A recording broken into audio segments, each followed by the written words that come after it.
Hello and welcome to Bits and Bytes Live, the live version of VMware's blog, where we focus on some of the stories of the day through the lens of the communication service provider. I'm Nigel Stephenson. I'm Director of Market Development for Europe, Middle East and Africa here at VMware within our telco division. And today, this is actually really exciting because this is the first of a number of sessions where we are going to focus on the radio access network, the past, the present and the future, but mainly the present and the future. So to do that, I am delighted to be joined by Lorcan Burke, who is Director of Radio Access Networks within our telco division. So welcome, Lorcan. Great to have you on board. Maybe just to introduce yourself to the audience, you can just give us a few words about your background and your involvement in the radio access industry. Sure. Yeah, thanks, Nigel. Yeah, a couple of years doing most sides of mobility. So pretty much every generation from analog mobile through 2G, 3G, 4G, 5G launches now. I've built carriers as well as sold equipment, and I've built everything from, in terms of radios, small cells through from residential through enterprise, all the way through to big, massive MIMO systems. So I've been assembling some of these radio components for a few years, and then trying to make them work in real life. So. Yeah. Cool. Well, on behalf of an early adopter, thank you for getting us beyond 1G. That was an experience for those that weren't around. Definitely functionality over quality, I think, at that level. So yeah, good, excellent. So we kind of, I've just alluded to actually, this is a really quite a mature and established industry. Traditionally, the radio access network has been a separate part of the telecoms network. There's a lot of incumbency there, a lot of existing skills, knowledge, understanding, etc. Relatively few vendors. Yeah. So we're looking in this series of where we're going to take that, where we are today and where we're going forward. One of the things I want to address up front is addressing why that change. It is a big change. So yeah. Why are we looking to go from that more traditional approach that's been used over multiple generations of radio access and look to change that? What are we looking to benefit, the benefits to be? Yeah, I think there's a couple of fairly large drivers. At least the cost is one of them, right? I mean, so at the moment we have very, very stable, scalable systems from the main network equipment providers. They do an extraordinary job on making these networks work. Often we, as we address new coverage or capacity scenarios, or putting radio capacity as an example, we talked earlier a little bit about indoor enterprise or in residential situations. It is hard to build radios in large volumes at very low cost for those domains. So one of the objectives with a lot of what we're doing with Open RAN and the community is can we split apart the radio part from the digital part and allow a bit more choice in that? That choice can then accelerate different vendors into that space and probably increase velocity. That then also allows us to open up some of the other changes we're making, allows us to open up more interfaces to the network for more programmatic or self-build approach to some of the services that might be needed. Again, accelerate velocity for particular customer segments. Very hard if you're a big equipment vendor. It's very hard to cater for all those use cases. You tend to have to focus on the ones that are going to give you best return for your customers and yourself. Yeah, and I guess, and also one of the factors here is those use cases go outside the traditional role of a radio access network. So we're breaking into additional services, but using a common infrastructure. I guess that is also another aspect to this. It's changing the way we think about how we use that part of the network. So, so there's two worlds coming together here, aren't there? There's the traditional RAN environment and expertise and skills, and then there's the world of cloud. they're two very different areas. What can you give us your view on, if you put yourself in the position of a RAN person, as it were, and then put yourself in the position of a cloud person, what are the things that those two personas should be thinking about as these two worlds come together? Yeah, I think there's a few interesting changes going on, right? I mean, if you're in the RAN team today, you're a lot of your job is focused on the physical world and getting, you have radiating elements which are transmitting radio frequencies that tends to be relatively close to customers. So you are geography limited. So you tend to have to put things close to customers, and it has to work all the time. So you have a reliability need that's pretty high, and the sites are all over the place, right? So very highly distributed.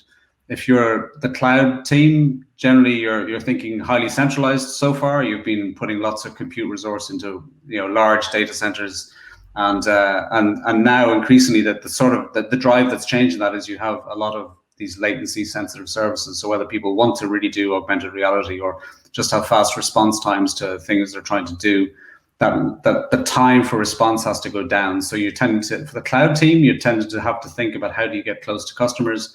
And then for the RAN team, you're trying to think about how do you increase the velocity of service delivery to those customers. So there's some common increases of velocity, and then you've got the RAN team who have the advantage of already being physically close to users but highly distributed, and then the cloud team are highly centralized so far and needing to go distributed. So that's driving some common needs maybe between those two teams, but those are different worlds, right? You've got a very software-centric and highly centralized, efficient world in the radio space or in the cloud space, and then you have a very efficient spectrum world and radio space on the other extreme. And they don't currently sit too well together, so we're having to bring different cultures to work together, I think. It's interesting as well, though, as you say that. It's not as if we're not simply saying, look, we're going to move the RAN onto the cloud, and do cloud stuff. The cloud, that expertise has to adapt in some ways just as much as the traditional RAN approach. So both those worlds are adapting to meet in the middle somewhere. Yeah, exactly. And you see this in you have people talking about stretching the cloud out towards the RAN, people putting workload right out on those base station sites or on customer premise where there's a need for radio coverage to connect those together, and the worlds are colliding, right? They are almost natural bedfellows, but there's some learning to go on between the two different approaches today, and that cultural change is not trivial, right? So sure, yeah. So this it sounds very ambitious.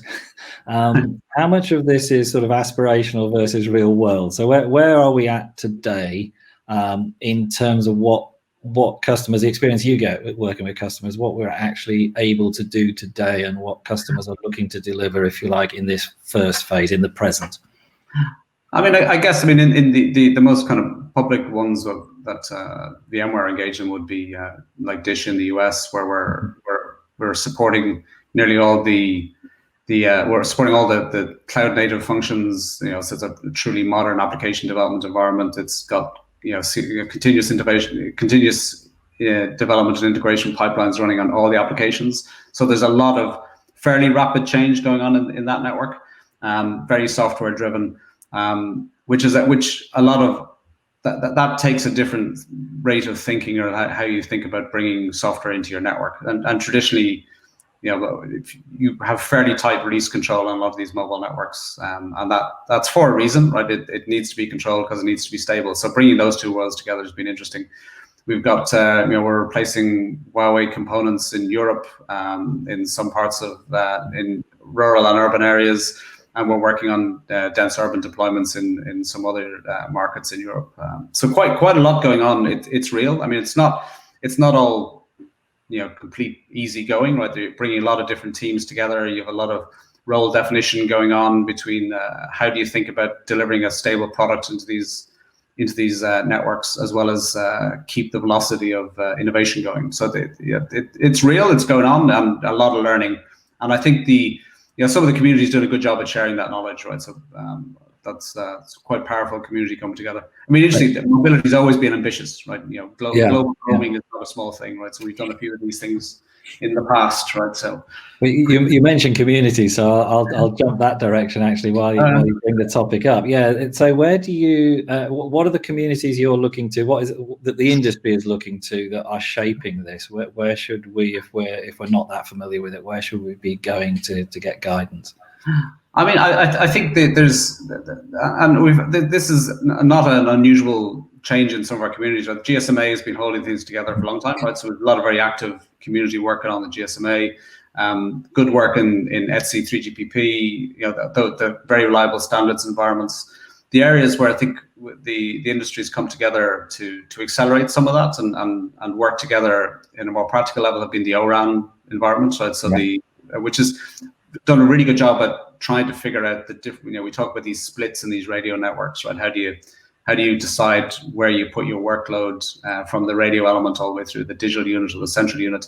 That work has been done pretty well, defining these splits, we call them in ORAN. And then the telecom infrastructure project's done a pretty amazing job at bringing these things together, running plug fests, getting vendors to actually stand things up and make it real in pre-production environments. So I've been doing, you know, quite a bit of work with, you know, dense urban deployments and rural deployments, trying to figure out those blueprints. And those are two very good sharing environments, I think, to work together on. So okay, and so from how you're explaining it there, it looks like from a layman's perspective, the ORAN initiative and the TIP initiative are actually quite complementary. They're not very much so. Yeah, the same problem. They're trying to collectively solve a problem. Yeah. Cool. Okay. And then you another segue, which you just led me nicely into there. We're going to do a few of these, probably 4 or 5 of these sessions, and we're inevitably are going to get a little techie as we go into those. You threw out a couple there with CUs and DUs. Could you, just as an intro, before we go to those future sessions that we'll do with members of ORAN and TIP and others, what are the technology components that we should be looking for? Again, if you think of somebody who's just trying to get into an understanding of this, what are the technological building blocks that we're talking about when we talk about going to this distributed sort of virtual RAN environment?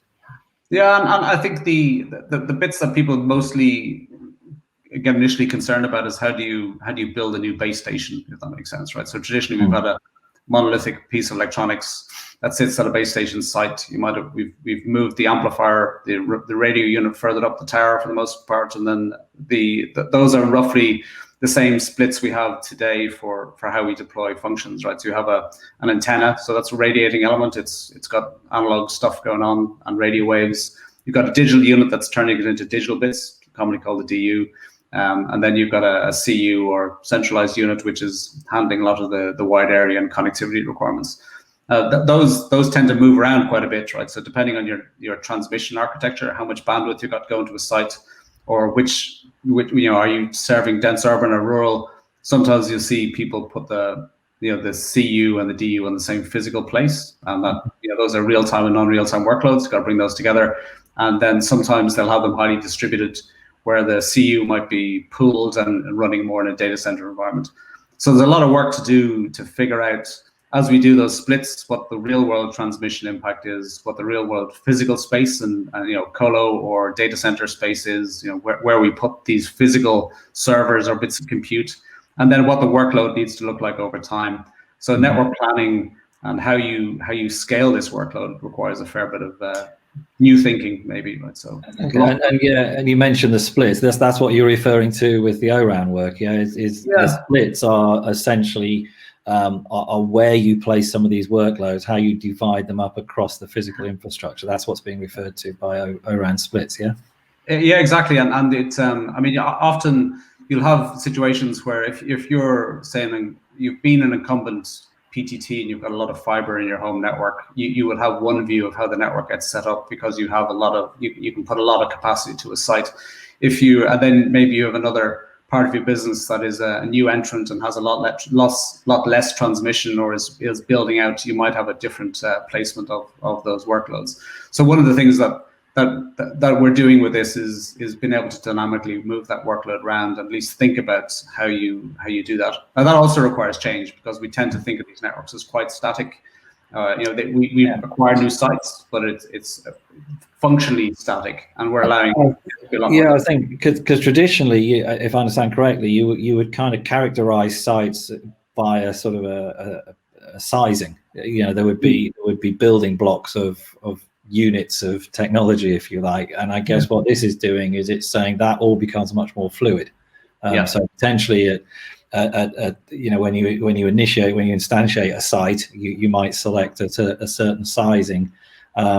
That I suppose two aspects. One is the sizing is much more granular, so you've got more choice, I guess. But also, there's probably an element of being able to dynamically change these. Is that a point of flexibility that you could potentially start with a particular sizing and then adjust that? Is that part of the value? Yeah, I think so, and that can be one of the other components that RAM intelligent controller, the RIC, that starts to open up some of the functions that allow you to decide how that, you have more access to data to help you decide how you should, scale different parts of your workload. So if you detect, maybe idle sectors that aren't being used, you can reduce the amount of compute being used by those sectors, particular coverage area. So, a train station might be busy. You might want to spin up more resource to handle the train station. A commute area might be quiet. There's not a lot of point in burning a lot of capacity in those. You might downpower those areas. So a lot of it is how do you use some of the legacy investment in SON, so self-organizing networks, right? So how do you use that SON capability with the RIC, the intelligent control plane, with maybe some of your CDR or billing data? How do you bring those together to help just run your network more efficiently and automate things to the next level, which comes a lot from the cloud world as well, right? I mean, there's a lot of automation tools and tricks we can use from that domain. Yeah, and the whole, even the concept of multi-tenancy even comes into play when you look at things like business cases and such like. And you mentioned the RIC. Now that is a piece of functionality that I guess is an abstraction of previous generations technology, but I think I'm right in saying that didn't used to exist as a specific capability. That is something that is, if you like, a deliverable as part of this move to vRAN. Is that correct?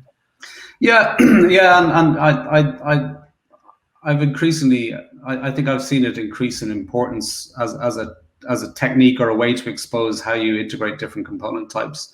So historically, one of the things we rely on to deliver performance in the radio network is a thing called the scheduler, right? And the scheduler in the base station allocates resources based on the quality of service you're delivering, or how you want that or how you think the amount of movement people are having in that cell, so you can hand over to the next cell. There's quite a bit of resource coordination required, and it's hard to do, right? But one of the things we're doing with the RIC is exposing some of those functions, allowing people to use those to create more interesting applications, and that's quite a critical thing for to enable new functional velocity, I think, in the access network.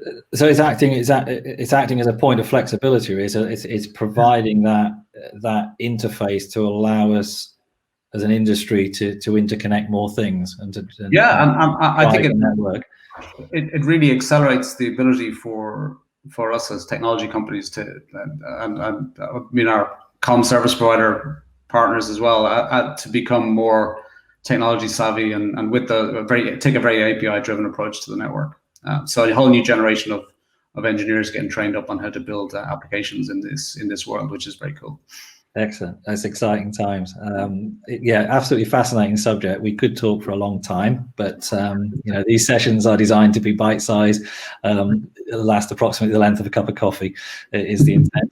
So I'll leave it there. Thank you very much, Lorcan, for doing that. Now you're going to be back on future episodes where we're going to probably do about 4 or 5 sessions where we'll explore more aspects of this with different guests, and I know you're going to help us host those as our resident expert. So thank you for that. Thank you, Lorcan, for taking part in this one. Thank people for watching. If you follow us on LinkedIn, please send in any comments or questions. We will respond to those after the event if you're watching this on demand. But for now, again, Lorcan, thank you very much, and thanks for watching. Thanks, Nigel. Take care. Take care, everyone.